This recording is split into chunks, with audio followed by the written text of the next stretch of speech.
Distinguido auditorio, muy buenas tardes. El Colegio de Profesores de Derecho del Trabajo y la Junta Local de Conciliación y Arbitraje de la Ciudad de México les dan la más cordial bienvenida a esta 19ª sesión del Observatorio de Jurisprudencia Laboral. El día de hoy contamos con la presencia de dos distinguidos abogados laboralistas y además los dos distinguidos académicos. Me da mucho gusto presentar a ustedes al maestro Luis Marcos Rovira Castro. El maestro Luis Carlos Rovira Marcos tiene el doctorado en Derecho Laboral por el Instituto de Posgrado en Derecho, el Taller Superior de Amparo Laboral por el mismo instituto, la maestría en Derecho Laboral por el Instituto de Posgrado en Derecho, así como la especialidad, y en el Colegio Universitario del Distrito Federal tiene el diploma en Derecho Penal. Es egresado de la Universidad Continental por lo que refiere a su licenciatura. Tiene una gran experiencia laboral. Ha trabajado para diversas firmas, pero también es, por ejemplo, socio fundador de Rovira Castro y Asociados, socio fundador de Consultores Laborales, RIR Asociados, de Gama Corporativo Empresarial, titular del área de litigio laboral, y del jurídico laboral de Pemex Refinación, abogado en la rama laboral. Por su parte, nos da gusto darle la bienvenida al señor licenciado Jesús Emanuel Beltrán Maya. Él es licenciado en Derecho por la FES Acatlán de la Universidad Nacional Autónoma de México. Tiene la preespecialidad en Administración Pública. Es maestrante en Derecho por la misma institución, con estancias de investigación en la Universidad Complutense de Madrid en Relaciones Internacionales, en Derecho Internacional Público y Derecho Internacional Privado. Tiene el diplomado en Derecho Procesal del Trabajo por la Facultad de Derecho de la UNAM y la Junta de Conciliación y Arbitraje de esta ciudad. Tiene un máster en Empleo en Relaciones Laborales y Diálogo Social en Europa por la Universidad de Castilla-La Mancha, con residencia en Albacete, España. Es profesor titular de la Cátedra de Seguridad Social en la Facultad de Derecho de la Universidad Nacional Autónoma de México. Profesor en el Diplomado de Derecho Procesal del Trabajo de la Universidad Nacional Autónoma de México y es profesor titular en el Centro Universitario Emanuel Kant. Nos da mucho gusto recibir al licenciado Jesús Emanuel Beltrán Maya, quien también tiene un currículum extenso, pero que en aras del tiempo pues tenemos que sintetizarlo o multisintetizarlo. El día de hoy vamos a tratar sobre una jurisprudencia que nos habla sobre el ofrecimiento del trabajo, aun cuando se considere de buena fe. Dice, no debe tomarse en cuenta para la distribución de las cargas probatorias cuando el despido se da durante el periodo de embarazo de la trabajadora, al constituir un tema que obliga a juzgar con perspectiva de género. Esta jurisprudencia es una contradicción de tesis, la 422/2016, de la segunda sala, y para poder discutir sobre ella y hacer la exposición correspondiente, le vamos a dar el uso de la palabra al maestro Luis Marcos Rovira Castro. Por favor, maestro. Gracias.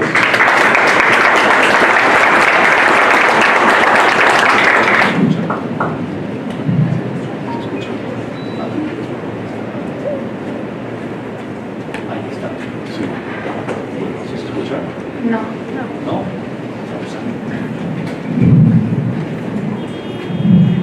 Ahí está. Bien.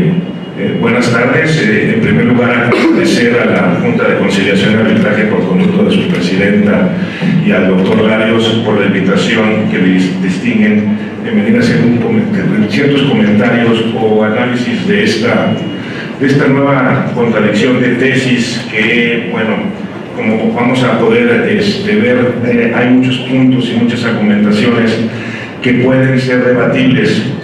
Tenemos que esta contradicción de tesis viene de dos criterios contendientes.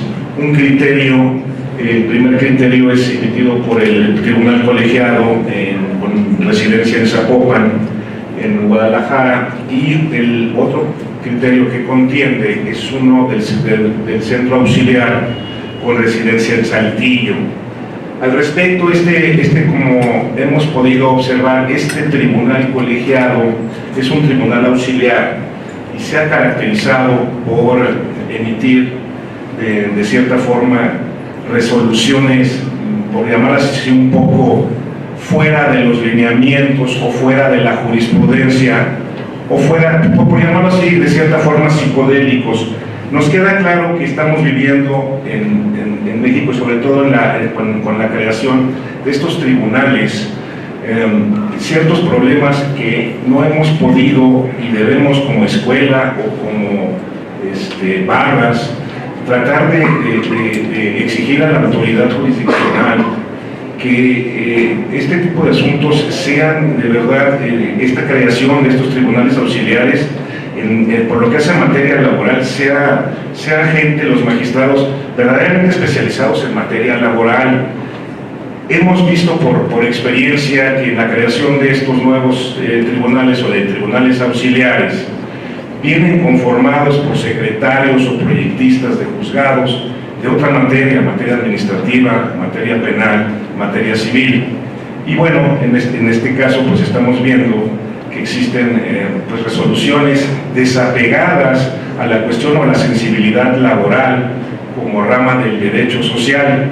Vamos a empezar entonces con el primer criterio, que fue el que contendió, que es el criterio que emana por el Tribunal Colegiado de Zapopan. Aquí es importante hacer un paréntesis y, como lo decía el doctor, va directamente relacionado esta jurisprudencia o esta contradicción de tesis en una cuestión esencial en una defensa laboral, que es el ofrecimiento de trabajo y la reversión de la carga de la prueba. Tenemos como antecedentes previos al análisis la figura del ofrecimiento de trabajo. Su naturaleza jurídica, como lo consideran algunos tratadistas, no se encuentra regulada en la ley, es una figura extralegal con gran trascendencia jurídica.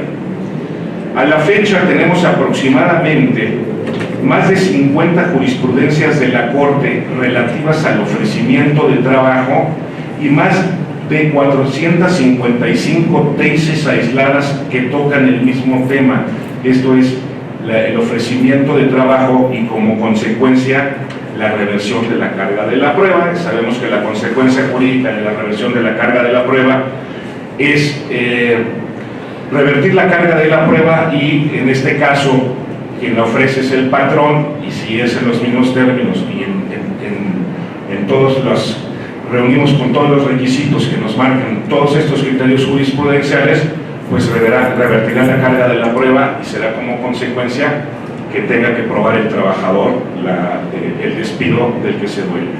El primer criterio, como les decía, es el tercer Tribunal Colegiado de Circuito con residencia en Zapopan, Jalisco, y establece el rubro ofrecimiento de trabajo para empleadas embarazadas y en situación de maternidad si el despido es atribuido en los periodos protegidos constitucionales e internacionalmente. Su calificación debe hacerse bajo un escrutinio más estricto. Y aquí vamos a entrar con los problemas y con el concepto de escrutinio.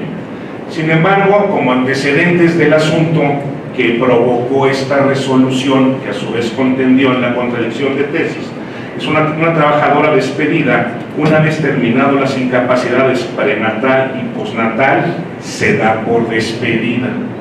Aquí el punto importante es que la demandada, en el momento de contestar la demanda, los abogados se van más que todo por el ofrecimiento de trabajo y guardan silencio en la cuestión del embarazo de la trabajadora. Con fundamento en la fracción 4 del artículo 878, se tiene por acreditada esta situación de gravidez de la trabajadora. Dentro de los principales argumentos que tenemos en el criterio jurisprudencial, tenemos los fundamentos legales. ¿Se le podemos cambiar la lámina, por favor? Y como fundamentos legales tenemos el artículo 123 de la Constitución, el Pacto Internacional de Derechos Económicos, Sociales y Culturales, y la Convención sobre la Eliminación de todas las formas de discriminación en contra de la mujer, y en especial, y aquí marco un punto porque lo vamos a desarrollar, se fundamenta en el Convenio 183, artículos 8 y 9, numeral 1. Convenio que, por cierto, no está ratificado por México, eso es importante decir. Como fundamentos conceptuales en la resolución de este colegiado, tenemos los siguientes: grupo vulnerable, principio de estabilidad reforzada. Habría que ver en nuestra legislación o en nuestra jurisprudencia dónde está el concepto de estabilidad reforzada. En ningún lado.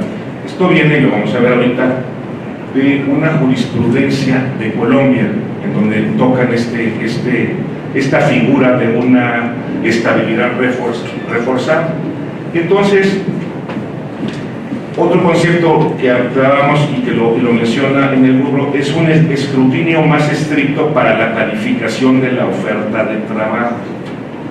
Yo pregunto, hoy por hoy, sin que exista este criterio de jurisprudencia, en el momento en que la autoridad tiene la obligación de estudiar la oferta de trabajo, no debe ser muy detallada.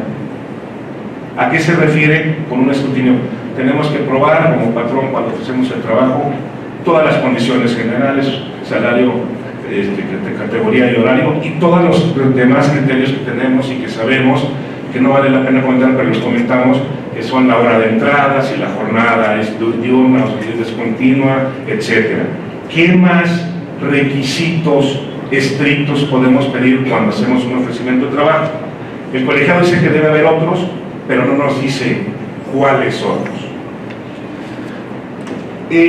Basa también, y aquí hay que tener muy en cuenta otra jurisprudencia aislada que merecerá la pena mencionarla más adelante, pero que también es delicada para el patrón, y que es despido injustificado por motivo del embarazo.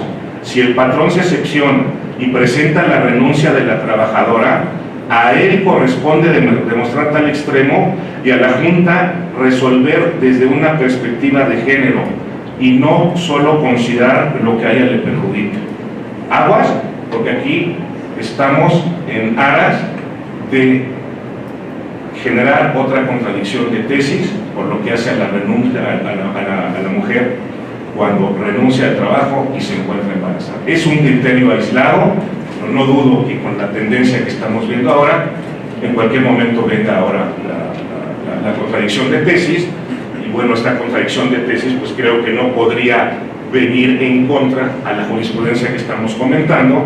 Entonces tendremos que tener cuidado como patrones, en su caso, nada más defender un juicio, aunque exista una renuncia verdadera hecha por una trabajadora. Entonces, es esta jurisprudencia, y una jurisprudencia de Colombia que me llama la atención, que nada más la menciona el criterio, pero no hace referencia, nada más dice que es una jurisprudencia emitida en Colombia, fuero de maternidad o estabilidad reforzada.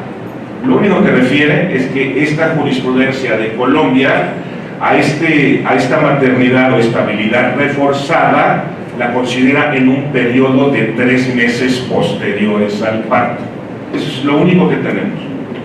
Como consecuencia de la concesión de este amparo, del amparo del Tribunal de Zapopan de Guadalajara, Nos dice que hay una presunción del despido por estado de gravidez o lactancia.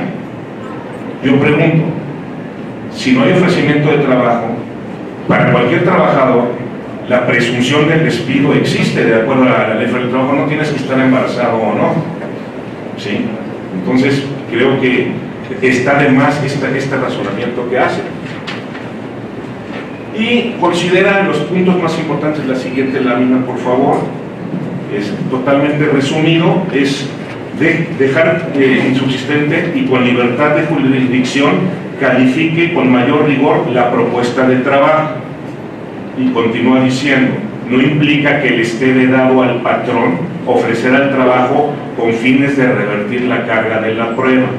El estudio de la calificación del ofrecimiento de trabajo debe de ser especialmente cuidadosa, con fórmulas reforzadas.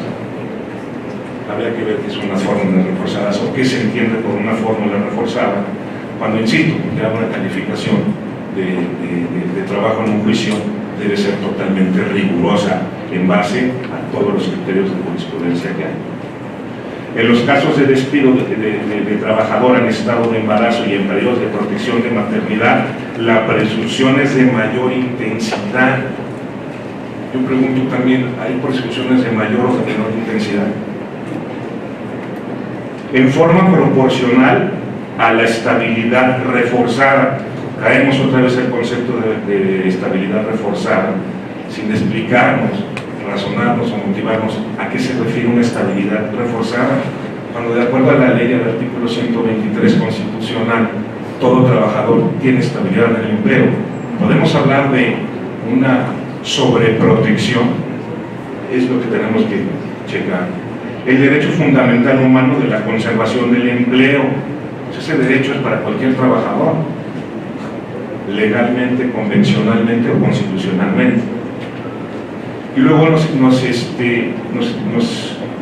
pone aquí otro concepto importante: la carga dinámica de la prueba a cargo del patrón es todavía mayor a la que debería de la sola aplicación del artículo 184 de la Ley Federal del Trabajo.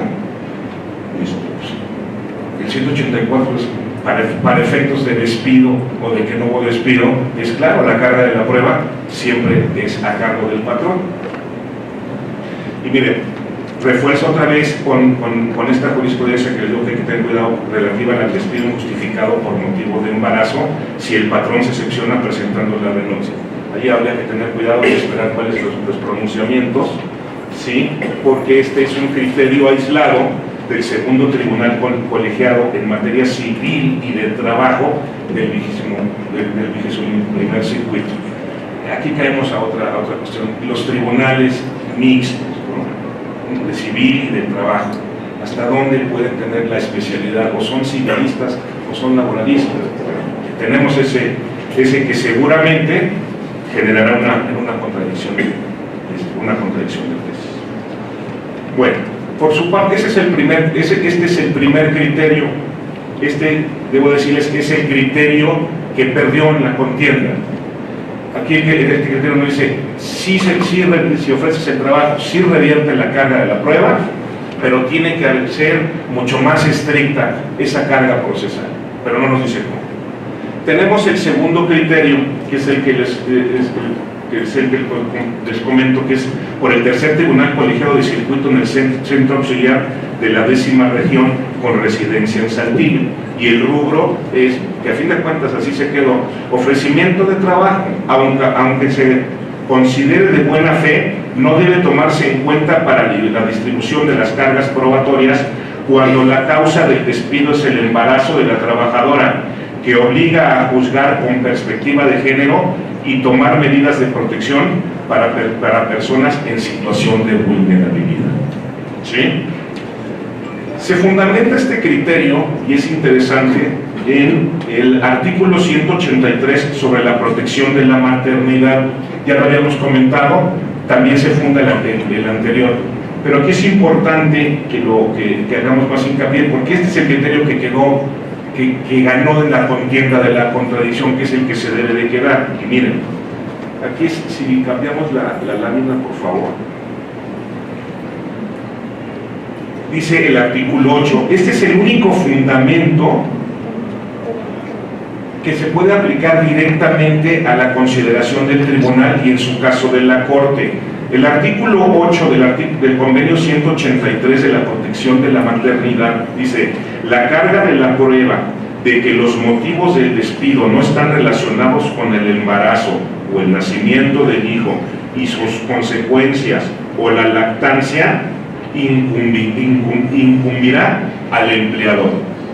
Este es el único fundamento aplicable, porque los demás fundamentos que tienen los dos colegios es la no discriminación del embarazo, pero no en base a carga de la prueba. Insisto, este convenio no se encuentra ratificado. Y aquí es más interesante todavía lo que dice el artículo 2 del mismo convenio. Sin embargo, todo miembro que ratifique el presente convenio podrá, previa consulta con las organizaciones representativas de empleadores y de los trabajadores interesados, excluir total o parcialmente del campo de aplicación del convenio a categorías limitadas de trabajadores cuando a su aplicación a esas categorías plantee problemas especiales de particular importancia. Yo pregunto, con fundamento en esto, si es un problema particular que me genera ese problema particular porque yo tengo en México la figura del ofrecimiento de trabajo que está reconocida por jurisprudencia, no me generaría un problema y no sería una razón más que suficiente para decir no puedo aplicar esta situación con fundamento en el artículo 2 porque yo tengo una figura en México que no aplica en Colombia, que no aplica en ningún lado, que es el ofrecimiento de trabajo, y podríamos tener la excepción a la aplicación de este convenio, aunque estuviera ratificado. Más aún, este convenio no está ratificado por México. ¿Sí? La siguiente, por favor. Otro fundamento que hace este tribunal se basa en la Convención sobre la eliminación de todas las formas de discriminación en contra de la mujer. Si nosotros leemos esta normatividad, en ningún lado, si bien es cierto, habla de la protección a la mujer durante el embarazo, de la cuestión de la no discriminación, en ningún momento habla de las cuestiones de la carga de la prueba, como nos lo refiere el artículo 183. Y también tiene este convenio sí está ratificado por México, pero sí que también, como lo vemos en una de las declaraciones, está también reservado para aquellos casos o modalidades prescritas por la legislación de los países. Volvemos a lo mismo. Habría una excepción a este caso cuando hay un ofrecimiento de trabajo porque está reconocido jurisprudencialmente en México, en el litigio. Los principales argumentos que da el tribunal colegiado es: ni se garantiza una resolución que proteja la igualdad sustantiva del accionante. Así que si no se está garantizando una igualdad sustantiva, yo pregunto, en materia laboral jamás hay igualdad sustantiva entre el patrón y el trabajador, nunca la ha habido.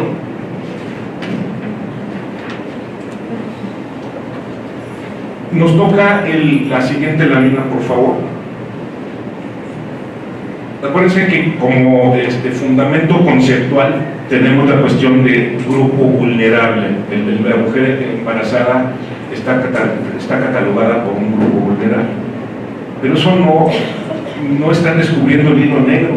De acuerdo a la Comisión Nacional de Derechos Humanos, los derechos laborales y sociales están considerados como grupos vulnerables, y aquí tenemos en la ley todo lo que se considera grupos vulnerables para la Comisión de Derechos Humanos, y ya tenemos los derechos laborales y sociales, un derecho laboral de cualquier trabajador. ¿Por qué dar, si ya lo reconoce, por qué en la ejecutoria reconocer una reforzada vulnerabilidad? No lo entendemos, no era necesario, ya estaba contemplado al trabajador, no solamente a la mujer embarazada, a los trabajadores como grupos vulnerables. Entonces tenemos que, de acuerdo a esto, podemos concluir lo siguiente: la protección internacional no solo es para trabajadoras embarazadas, sino para todos los trabajadores. Pensar lo contrario sería a su vez discriminatorio. Ahorita lo vamos a ver más adelante, porque si entonces a esos grupos vulnerables que acabamos de ver ahorita no se les debe aplicar este criterio, si no se les aplica este criterio a esos grupos vulnerables, se convierte también en una discriminación.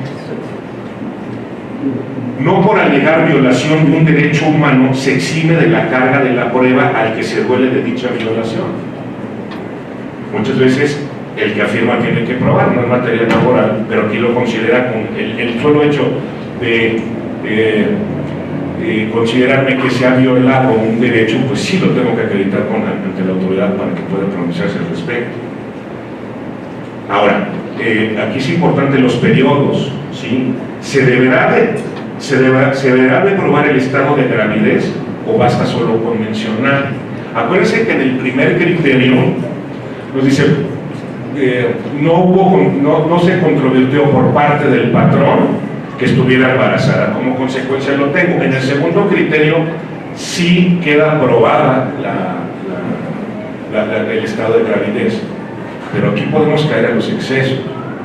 Cualquier demanda de trabajadora que basta con el hecho de que en la demanda me diga que está embarazada sin tenerlo ni siquiera que probar, sería suficiente en el momento que el patrón ofrece el trabajo para aplicar este criterio y considerar que aunque fue de buena fe no se acreditó y me pudiera dejar la carga de la prueba a mí. Esa sería una de las preguntas. Esta resolución también nos habla muy ampliamente de cómo que tenemos que probar un hecho indirecto y que el patrón en su caso tiene que probar la no discriminación. ¿Cómo voy a probar la no discriminación? Me queda claro que caemos otra vez a probar hechos negativos, pero ¿cómo voy a probar esto que me está diciendo el tribunal en su razonamiento? ¿Un hecho indirecto o que no la discrimine? Eso también es importante.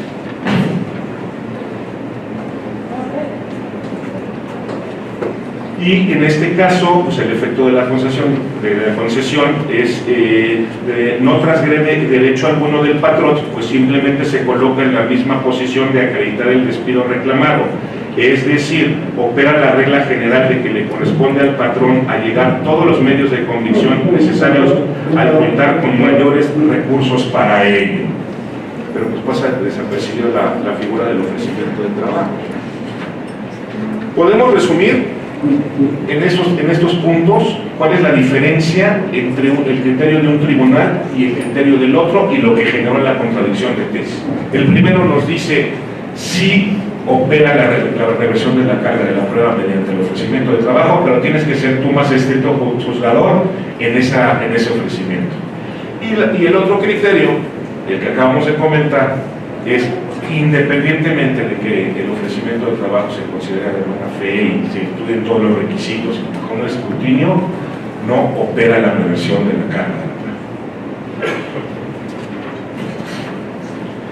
Y luego tenemos, y resumo para no alargarlo tanto, el criterio, ya en el momento, los fundamentos que la Corte en la ejecutoria que resuelve la contradicción, en base a qué argumentos lo hace, en base a una jurisprudencia bajo el rubro de impartición de justicia con perspectiva de género, obligaciones que debe cumplir el Estado mexicano en la materia. Pues es un fundamento, pero ahí no habla ninguna cuestión de las cargas probatorias ni en materia laboral ni en ningún otro lado.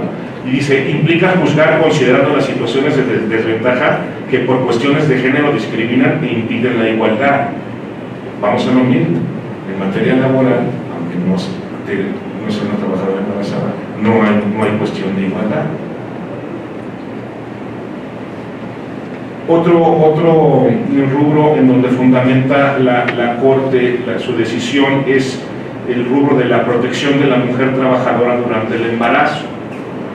Y por lo tanto, dice que la tutela de la trabajadora embarazada llega al extremo de constituir lo que se denomina, y otra vez, y la Corte jala esos conceptos que no existen en nuestra legislación y en nuestra jurisprudencia, el fuero maternal o estabilidad reformada. Nada más así. Por lo tanto, el ofrecimiento de trabajo debe de ceder ante la carga del demandado de acreditar que el motivo del despido no fue originado por el embarazo. Fíjense aquí, el ofrecimiento debe ceder ante la carga de la prueba al demandado de que el despido no fue originado por el embarazo. Razonando perversamente, y si acredito que no fue por el embarazo, pero fue por otra causa, si hubo despido o no hubo despido, si hay reversión o no hay reversión de la carga de la prueba, porque aquí la Corte nada más me está diciendo que debo de acreditar que no fue originado por el embarazo, y si acredito que no fue por el embarazo, pero si hay otro despido, ¿hubo despido o no hubo despido? ¿Sí? Y concluye la jurisprudencia que debe de quedar como es la del segundo. En términos generales, aunque sea de buena fe, no revierte carga de la prueba y como patrón tengo que acreditar. Pero no solo que no la despedí por estar embarazada, que no la despedí, ¿sí? Y como conclusiones, para terminar, lo ponemos bajo este criterio: ¿se debe aplicar la tesis solo a embarazadas o demás grupos vulnerables? ¿A quién corresponde la carga de la prueba del embarazo o en su caso del no embarazo, de que no está embarazada? ¿Se deberá en su caso de probar el estado de gravidez, como lo dice el segundo criterio, o bastará solo que se mencione los hechos de la demanda, como dice el primer criterio? ¿En qué etapa aplica este criterio? ¿Preparto, posparto y hasta cuánto tiempo después? En términos del artículo 170, fracción 6 de la Ley de la Federal del Trabajo, este artículo nos indica que la madre tiene un año para después del parto regresar a incorporarse a la fuente de trabajo. Fíjense, un año. Qué grave si antes del año tenemos una situación que no pasa. Le aconseja al abogado a la trabajadora: tú di que fuiste antes de que se cumpla el año y no te recibieron. Entonces vamos a tener que defender el juicio y acreditar que eso no fue cierto después de casi un año, en base a este criterio. Con eso yo terminaría mi ponencia y les agradezco mucho su atención.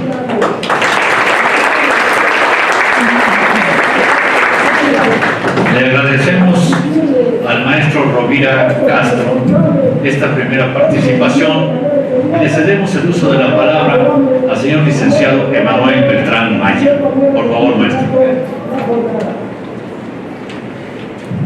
Antes que nada, muchas gracias por la invitación a la Junta, a la señora presidenta de la Junta Local de Conciliación y Arbitraje, al doctor Enrique Larios, a la Facultad de Derecho. Y bueno, vamos a entrar a hablar de una jurisprudencia bastante interesante.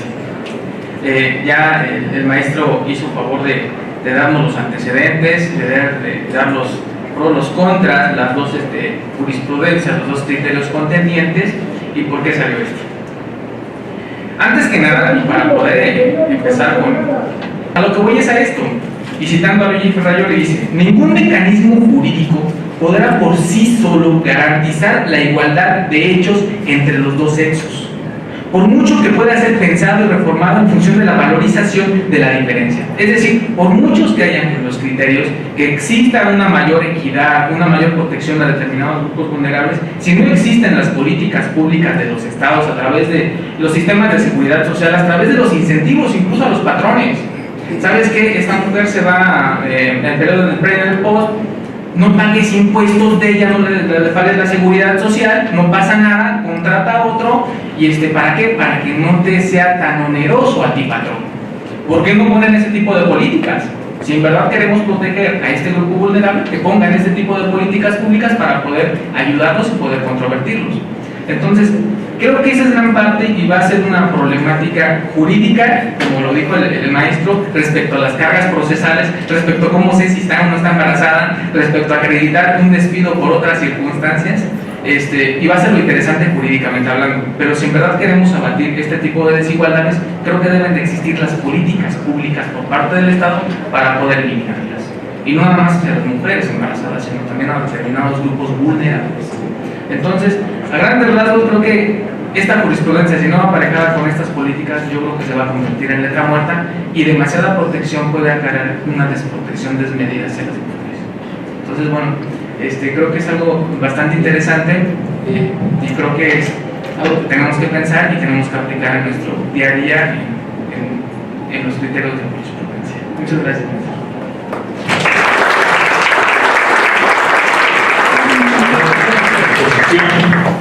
Del maestro Emanuel Beltrán Maya, y le cedemos el uso de la palabra a nuestro distinguido auditorio. Pueden hacer preguntas y aquí les vamos a ir tomando. A ver. Bueno, yo, a partir de mi experiencia personal, ¿cuántas mujeres han acudido a su despacho para pedir que se demande, aunque no estén embarazadas? Digo, y luego se argumente que estén embarazadas, porque supongo que usted parte de una experiencia personal, porque yo cuando fui madre, quiero decirle que quise regresar a trabajar y pude regresar a trabajar. Entonces me parece que una generalización de ese carácter necesita tener pruebas, porque también se puede afirmar lo otro, porque también se viven esas experiencias en el sentido de que muchas mujeres, por estar embarazadas, son despedidas. Y entonces no podemos basar un argumento, a mi juicio, en ese tipo de generalizaciones. Entonces sí me gustaría saber, porque le digo, yo, en mi experiencia, quise regresar a trabajar y por fortuna regresé a trabajar.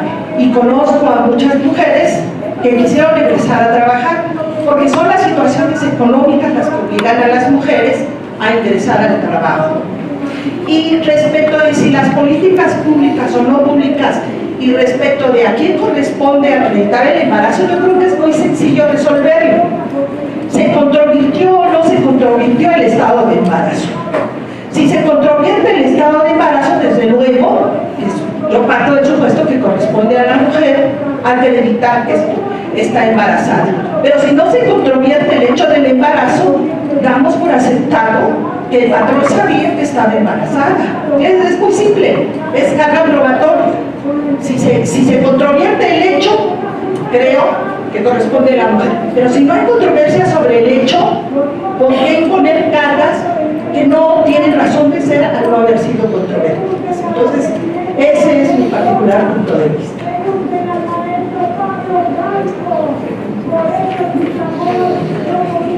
Buenas tardes. Quiero agradecerle la participación en este evento y creo que por respeto de la autonomía que se tiene para decir las cosas, yo creo que nuestro colega, el abogado Beltrán, se equivoca, porque la jurisprudencia, desde mi punto de vista, no plantea un problema de igualdad o desigualdad, simple y sencillamente plantea una situación que es conocida por él y por todos los que estamos aquí, el abuso del patrón para correr a las compañeras trabajadoras en un estado de gravidez. Eso es el punto. Lo otro, pues creo que Hitler era más eficaz en políticas públicas para desaparecer a los judíos y eso no ayuda. Yo creo que el punto esencial está en tratar de contener ese abuso que se tiene por parte de los patrones en contra sí de un grupo vulnerable por esa circunstancia. Pero las mujeres no se embarazan solas, requieren de alguien que vaya y deposite su granito de arena y bueno, entonces se vuelve un problema de clase desde mi punto de vista, que tiene que ver contra los medios de producción y la mano de obra. Así pues, yo le preguntaría a ambos en este sentido si es la interpretación correcta de frenar este abuso o no tanto para reivindicar a un grupo de género, como le llaman ahora, o de igualdad de género, sino más bien para contener un fenómeno social que en la medida en que el capitalismo brutal ataca a los medios, a la mano de obra, pues esto se trató de sacar como un paliativo. Yo creo que no es todo, pero finalmente atiende, desde mi muy particular punto de vista, a frenar ese tipo de abusos. Por sus respuestas, gracias. ¿Alguien más? Por favor. Sí, buenas tardes. Sí, buenas tardes, maestros. Yo creo que aquí, desde mi humilde punto de vista, hay un poquito de confusión. Uno de los primeros ponentes planteaban una cuestión de igualdad. Decía que la ley federal del trabajo no hablaba de una igualdad sustantiva. Yo creo que hay que hacer la diferenciación y poner como para reflexión cuál es el concepto de igualdad formal y de igualdad sustantiva a la que hace referencia tanto la ley, ahora la ley del trabajo con la reforma del 2012, como los tratados internacionales y el artículo primero con la reforma del 2011. Cuando se habla de igualdad formal, nos estamos refiriendo históricamente cuando la Declaración de los Derechos del Hombre y Ciudadano de la Revolución Francesa hablaba de una igualdad formal, porque no tomaba en cuenta estas diferenciaciones de grupos, es decir, todos los hombres y mujeres son iguales. Pero bueno, ¿qué pasaba? No atendía a estas diferencias existentes entre hombres y mujeres, y que hoy en día sabemos que no nada más diferencias entre hombres y mujeres, sino situaciones o categorías que han venido discriminando a una parte de la sociedad, entre ellas las mujeres, las personas mayores, los niños, los indígenas y todas las categorías que incluso la misma ley del trabajo dice. No podemos discriminar a una persona por esas razones. Ahora, el juzgar con perspectiva de género, ¿qué significa? Significa que atendiendo a estos grupos en una situación de vulnerabilidad, el juzgador debe tomar en cuenta y hacer razonamientos, porque ¿qué dice la Corte? ¿Qué dicen los tratados internacionales? Son grupos que históricamente han sido discriminados y no han podido tener acceso al ejercicio y goce de sus derechos. Todas las autoridades están obligadas a juzgar con perspectiva de género y atender estos grupos vulnerables o en situación de vulnerabilidad. Yo creo que ahí, cuando se hacen los cuestionamientos, es que la ley federal del trabajo no hace esa diferenciación de igualdad formal y sustantiva, es que la ley es demasiado proteccionista. No se habla de proteger, sino se habla de respetar. Y respetar los derechos humanos, como lo reitero, de un grupo que históricamente ha sido discriminado como la mujer. La ley federal del trabajo incluso prohíbe despedir a las trabajadoras por razón de embarazo, prohíbe no pedir certificados médicos a las mujeres. Entonces no veo esa postura de decir está siendo demasiado proteccionista, porque es obligación de todos. Y sí, evidentemente, como lo decía el maestro, el Estado está obligado a aplicar políticas públicas para evitar esa discriminación por razón de género y por todas las demás razones. Pero no nada más políticas públicas, también poder legislativo y poder judicial, que es el juzgar con perspectiva de género o atendiendo a esos grupos en situación de vulnerabilidad. Muchas gracias.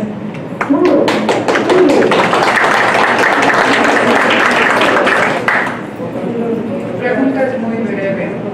Tengo una trabajadora que regresa después de vacaciones de diciembre. Ella es gordita y no se le nota el embarazo de 5 meses. ¿Sí? Entonces, ella llega y le piden un estado de cuenta de un día anterior y no lo dan. Entonces, ella se molesta y no vuelve a regresar en un mes.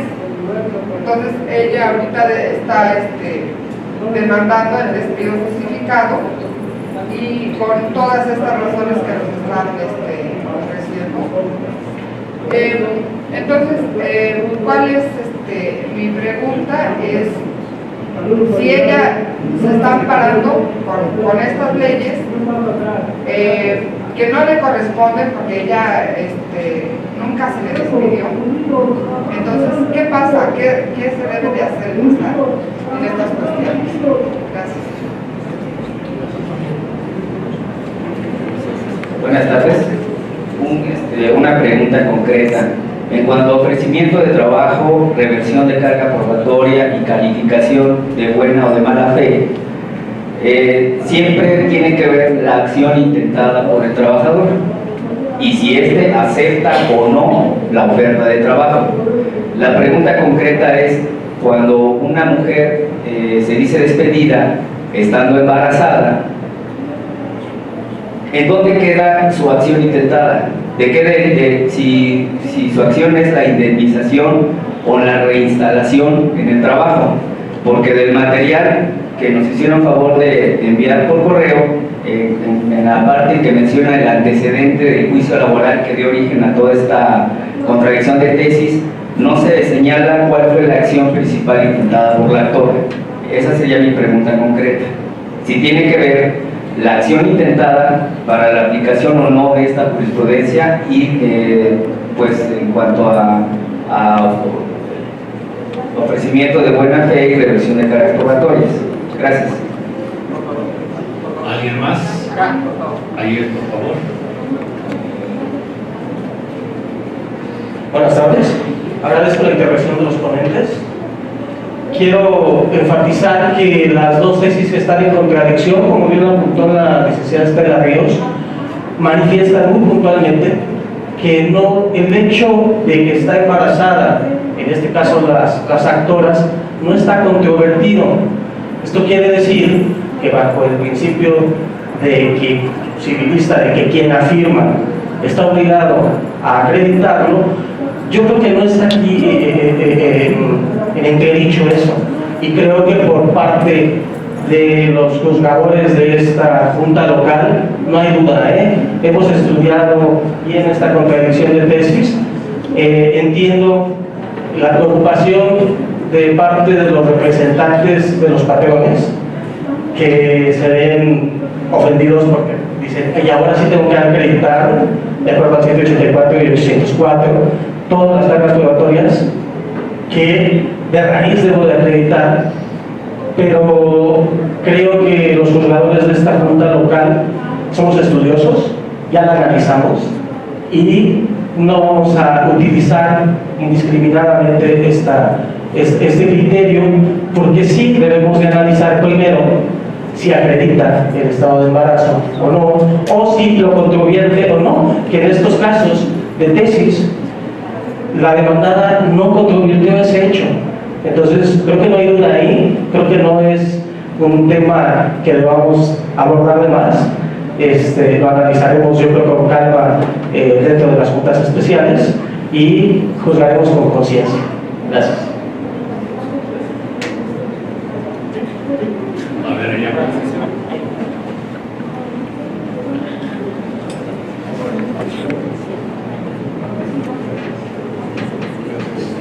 Muy loable la actual Junta de Conciliación, la actual administración de la Junta por hacer estas reuniones, al maestro Enrique Larios, al doctor Enrique Larios y a los ponentes les agradezco.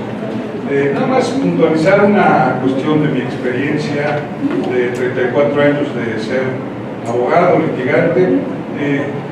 Nada más un punto. Jamás he visto a una mujer llegar a mi despacho y fingir que no está embarazada en primer lugar, o decir que la despidieron estando embarazada y formularlo como una mentira para enriquecerse. Es decir, una mujer no abandona el trabajo, tengo 3 o 4 demandas recientes, no abandona el trabajo por estar embarazada.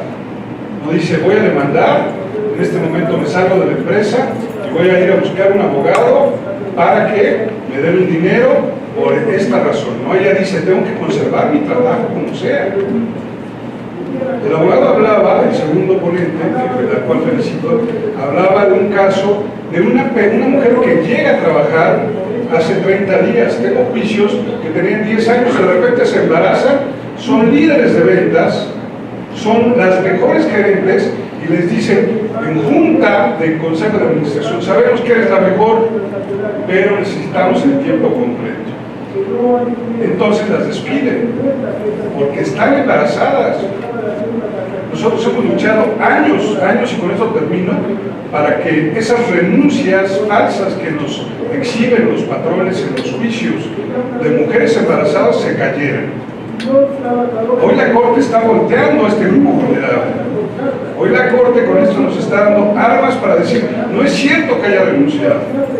Se me hace que establecer análisis desde el punto de vista jurídico y hablar de que, bueno, la convención, el tratado no fue ratificado.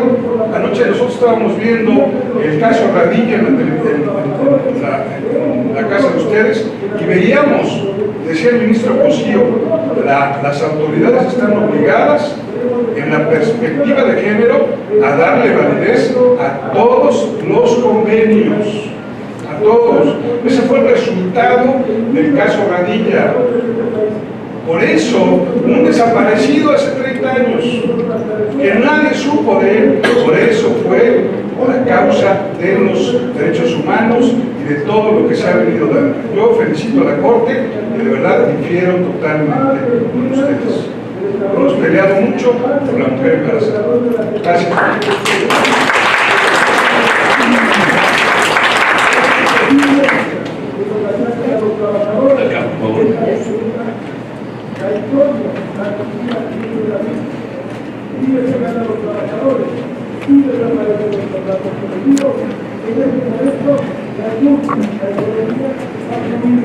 Buenas tardes. Me desempeño aquí en la Junta como representante.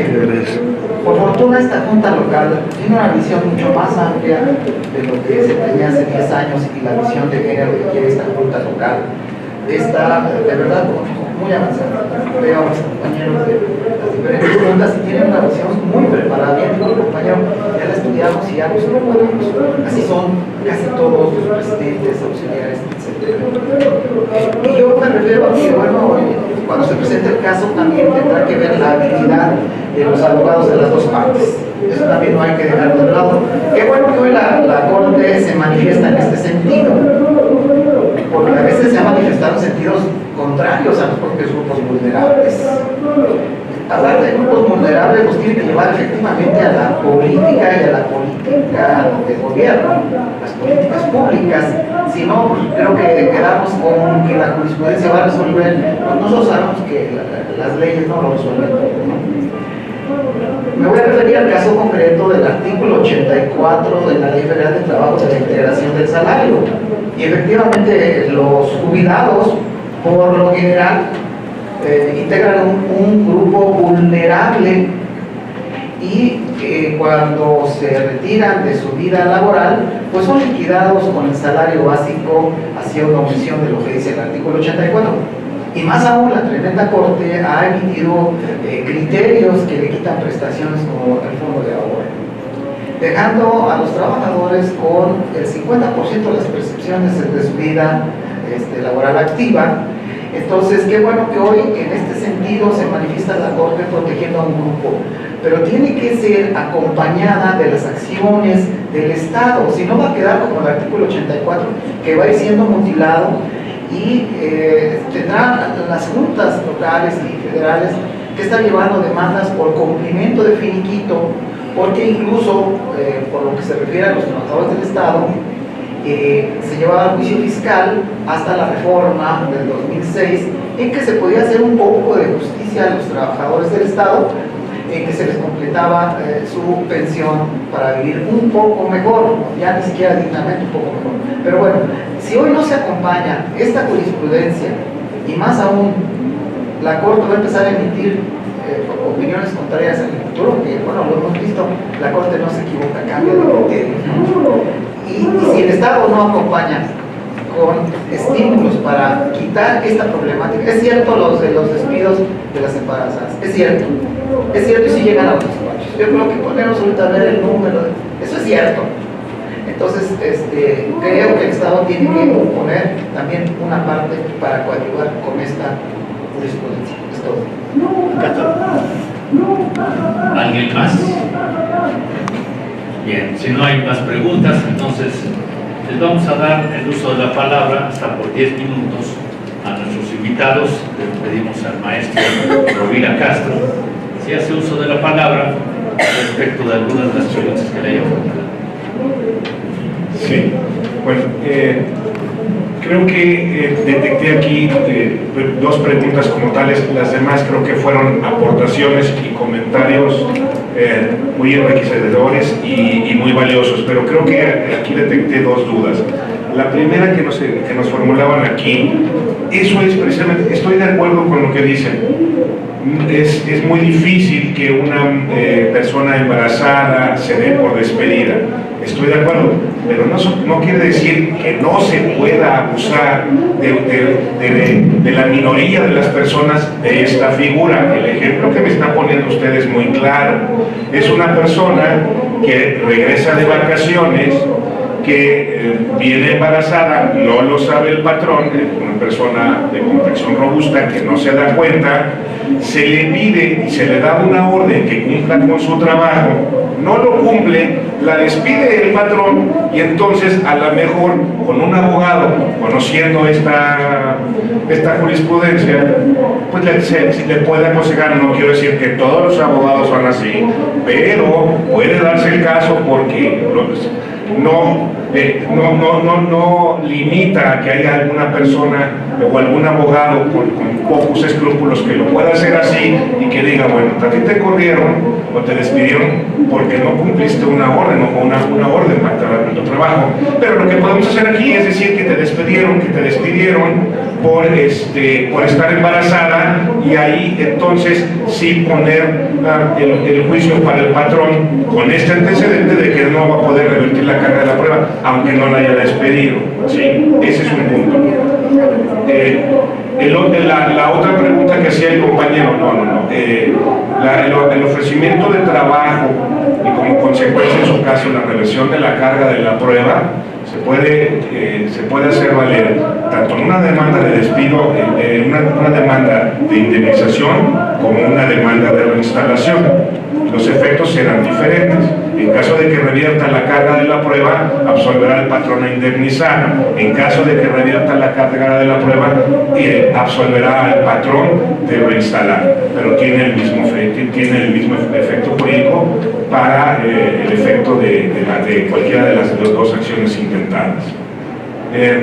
Por el otro lado, bueno, lo que decía ya el abogado, sí lo entiendo y yo estoy seguro que en la mayoría de los casos no es así, pero en el caso en que se quiera lucrar o abusar de esta figura, se va a poder hacer, y sabemos, los que nos dedicamos a litigar, que hay abogados que aprovechan y plantean las demandas con el conocimiento de que la carga de la prueba del patrón, y vamos a ver cuántas demandas, no quiero decir que todos, cuántas demandas vienen en cuestiones de, si hiciéramos un promedio de cuántas demandas vienen infladas por lo que hace a salario, por lo que hace a categoría y por lo que hace a horario, podríamos darnos cuenta de que un gran porcentaje, insisto, no todos los abogados lo manejan así. ¿Por qué no van a manejar este criterio en el sentido de, sabemos, como lo decía el maestro, la mayoría de los asuntos se defienden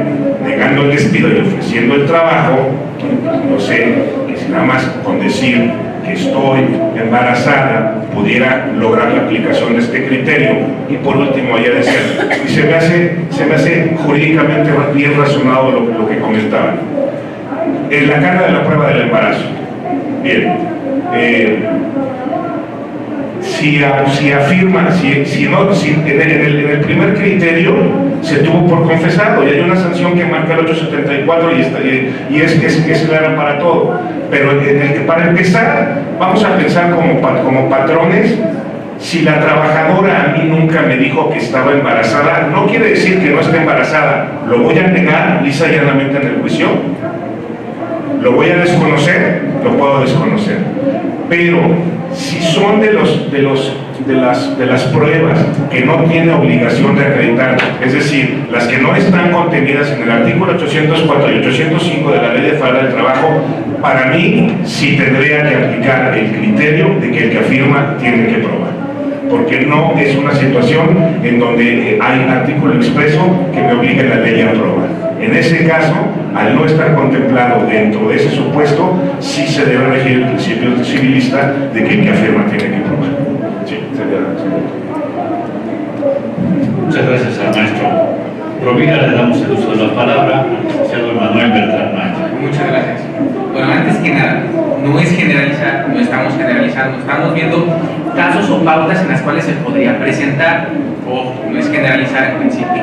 Segunda, yo sí estoy de acuerdo con el criterio, lo único como lo dice el representante, creo que el criterio va a ser insuficiente. Es decir, tiene que ir aparejado con políticas públicas por parte del Estado para tratar de erradicar o para erradicar este tipo de conductas en la sociedad. Sí estoy de acuerdo, sí es un criterio a favor en beneficio, pero creo que es insuficiente. Tiene que ir aparejado de políticas públicas que no perjudique tal vez tanto al patrón para que no lo haga hacer ese tipo de conductas, o bien que el Estado proteja de una forma a este tipo de personas. Eso es uno. Dos, cuestión interesante la que manejan respecto a la acción de reinstalación e indemnización. En principio, hay jurisprudencia al respecto que si yo demando la reinstalación, obviamente ofrezco el trabajo y niegan el ofrecimiento, dicen que no les interesa, para mí, a lo mejor, en dado caso, va a cortar los salarios. Particular punto de vista, ojo, particular porque hay criterios al respecto. Si la acción principal es la reinstalación, te ofrezco el trabajo y no lo quieres, pues entonces tu acción se destruye y por tanto cortaría salarios a partir de esa época. Si es que logra acreditar que fue injustificado el despido, es decir, con este criterio, seguramente se lo acredita, pero particular punto de vista creo que corta salarios. Eso es algo interesante, pero sin embargo en la práctica se puede dar. Aquí también lo interesante es que la reforma del 2012 pues ya corta los salarios en un año, entonces pues también a lo mejor lo tiene mayor repercusión, pero creo que va por ahí. De la indemnización, pues obviamente si no logro revertir la carga de la prueba, pues es hasta el final y voy a tener que pagar todo, según mi criterio. Habría que ver cuál es la interpretación. De respecto del otro, del hecho generador, es decir, que si niego, etcétera. Algo interesante y abundando con la respuesta que coincido con el maestro es, pues si no me imputaron el hecho a mí, pues ni se afirma ni se niega, pues no es hecho propio, ¿no? Según mi criterio, obvio, ¿ok? Pero sin embargo, conforme está, pues yo lo negaría, no es un hecho imputable a mí, de todas maneras se niega, ¿no? Digo, para evitar cualquier suspicacia, cualquier situación.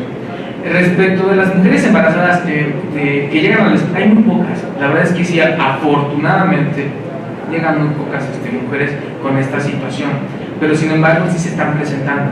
Esa es la problemática que maneja incluso el criterio, y yo creo que quiere abatir respecto a eso. Y pues bueno, a grandes rasgos es nuestro criterio. Creo que sí tiene que ver mucho con la justicia social y tratar de implementar. Ojo, recapitulo, sí estoy a favor del criterio, pero hacen falta más políticas públicas para poderlo hacer real, ¿sí? Y también que no degenere en que exista abusos por parte de los patrones y de los trabajadores, obviamente, para la interpretación de esto. Nada más es eso. ¿Vale? Muchas gracias. Le agradecemos al maestro Beltrán Maya esta intervención y les quiero recordar a todos aquellos que se encuentran en el auditorio y que consideren que cubrieron las asistencias durante este semestre que deben de enviar al correo electrónico, si tienen con qué anotar, enriquelariustrabajo@gmail.com. Deben de mandar su nombre completo, es decir, cómo se escribe, porque no va a haber correcciones. Entonces, el hecho de que envíen el correo lo vamos a cotejar con nuestras listas de asistencia para ver si se tiene ese derecho o no, y en el segundo semestre del año les estaremos haciendo entrega de las constancias respectivas. ¿Hay alguna duda sobre este tema? El correo electrónico de nuevo, por favor. A ver, ¿dónde se lo El correo electrónico de nuevo, por favor. Se lo vuelvo a decir. Sí, por favor. Enrique Larios Trabajo, todo seguido, @gmail.com. Muchas gracias. Ese es el correo. ¿Alguien más? Bueno, bien, miren, hemos estado haciendo un análisis que tiene que ver precisamente con condiciones de abuso de mucho tiempo y con una jurisprudencia que presenta algunas circunstancias importantes para justificarla. Creo que la segunda sala tomó un criterio que se lo podríamos exigir de posterioridad, no únicamente para trabajadoras embarazadas. No. Hay un criterio. Se está fundamentando en un convenio internacional no ratificado por el Estado mexicano.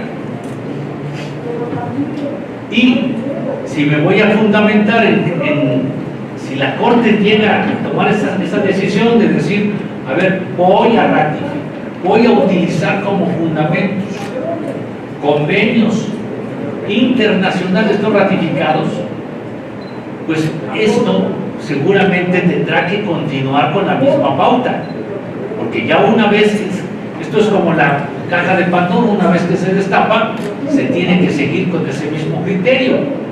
Y no lo hizo una autoridad, un tribunal, no, lo hizo la Suprema Corte de Justicia a través de su segunda sala. Y creo que esto es un paso fundamental. Por ejemplo, en México nosotros estamos diciendo que de los convenios en materia colectiva tenemos firmado el convenio 87, pero no tenemos firmado el 98. El 98 ya lo firmó el presidente, pero está congelado en el Senado de la República. Y bien, si este asunto está congelado, pues entonces que se congele toda la eternidad. Lo importante es que ese convenio debería de ser vigente y debería ser utilizado para que en el caso de llegar a juzgarse algún asunto en el que sea valedero ese convenio 98, pues lo hagamos y se lo hagamos efectivo a la Corte y digamos, oye, si tú juzgaste acá sin tener un convenio ratificado por el Estado mexicano, debes de seguir la misma métrica con todos los demás asuntos, aun cuando te estemos alegando convenios internacionales no ratificados por el Estado mexicano. Creo que difícilmente podría la Corte mantener ese tipo de criterio, ¿verdad? Pero sí es también importante ver que la jurisprudencia, si bien protege a ese grupo vulnerable que es la mujer embarazada, sería discriminatorio que no se aplicara para otros grupos vulnerables. Y quiero pensar para unas personas con capacidades diferentes.